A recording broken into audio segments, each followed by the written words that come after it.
بڑی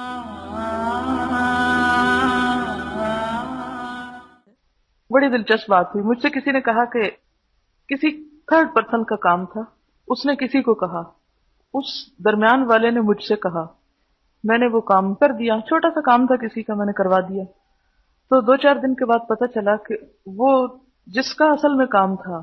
وہ بیچ والے شخص کے پاس گیا اس کا شکریہ ادا کرنے کے لیے، حالانکہ اس نے کچھ نہیں کہا تھا، مجھ سے کام کروایا تھا۔ تو تھوڑی دیر کے لیے میرے دل میں خیال ہے اچھا کام تو میں نے کیا تھا، شکریہ اس کا ادا ہو رہا ہے۔ لیکن پھر فوراً سوچا، میں نے کہا کہ جو کام اللہ کے لیے کیا جائے نا اس پہ کوئی دکھ نہیں ہوتا، کوئی شکوہ بھی نہیں ہوتا، کوئی پریشانی بھی نہیں ہوتی، اس لیے کہ آپ اگر اپنی نیت صاف رکھیں اور کسی سے جزا پانے کے لیے نہیں، ویسے ہی کسی کی مدد، کسی کی تکلیف دور کرنے کے لیے آپ کسی کی مدد کر دیں، کیونکہ میں نے خالصتاً اس جذبے سے کسی کی مدد کی تھی،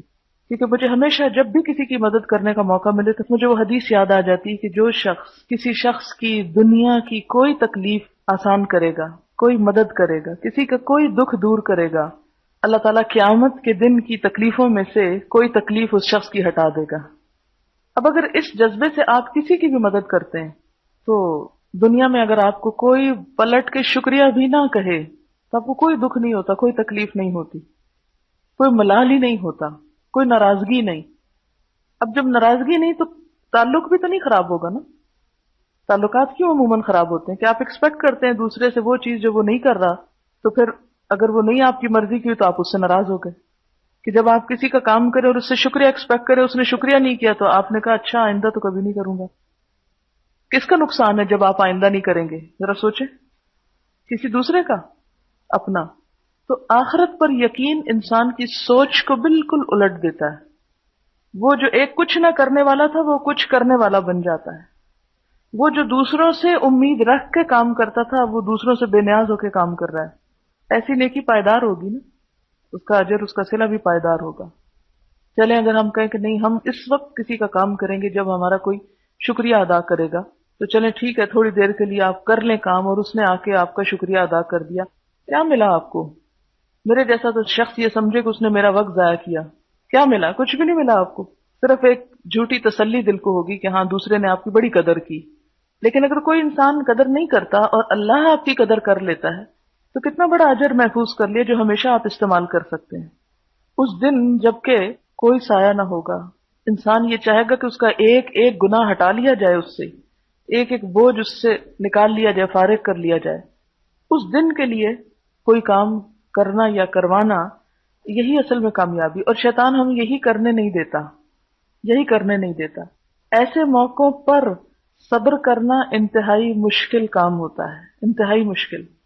کہ آپ کا حق تھا کہ آپ کا شکریہ ادا کیا جاتا، اس نے آپ کو پوچھا بھی نہیں، جس نے کچھ نہیں کہا، صرف ایک زبان سے بات کی، اس کے ساتھ یہ معاملہ ہے۔ اب آپ خود سوچیں کہ جب انسان اپنے سارے امور اللہ کے حوالے کر دیتا ہے نا تو ایسی چیزوں سے بالکل پھر بے نیاز ہو جاتا ہے، اور یہ چیزیں ہی دراصل انسان کے دل میں سکون پیدا کرتی ہیں۔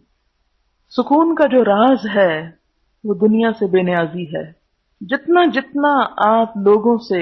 توقعات رکھتے ہیں اتنے ہی بے سکون ہوتے چلے جاتے ہیں۔ عقیدہ توحید ہی انسان کے اندر سکون پیدا کرتا ہے، عقیدہ توحید، کہ ایک اللہ کے سوا انسان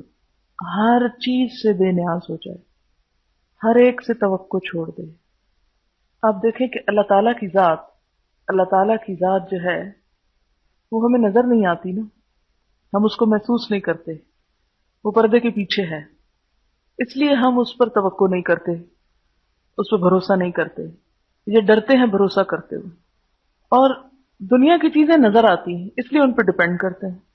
مشکل یہ ہے کہ دنیا کی کوئی چیز پائیدار نہیں، با اختیار نہیں، قائم رہنے والی نہیں، ہر چیز ڈھلنے والی۔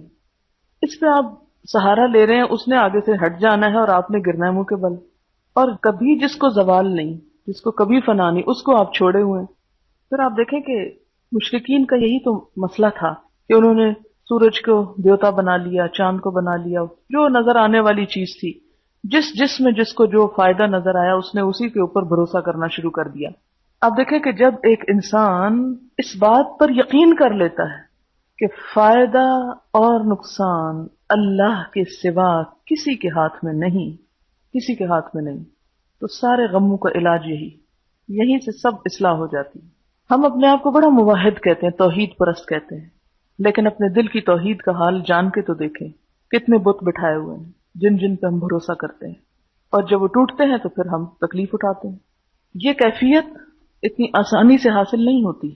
کہ اللہ ہی کی ذات کو ہر نفع نقصان کا مالک سمجھ لیا جائے۔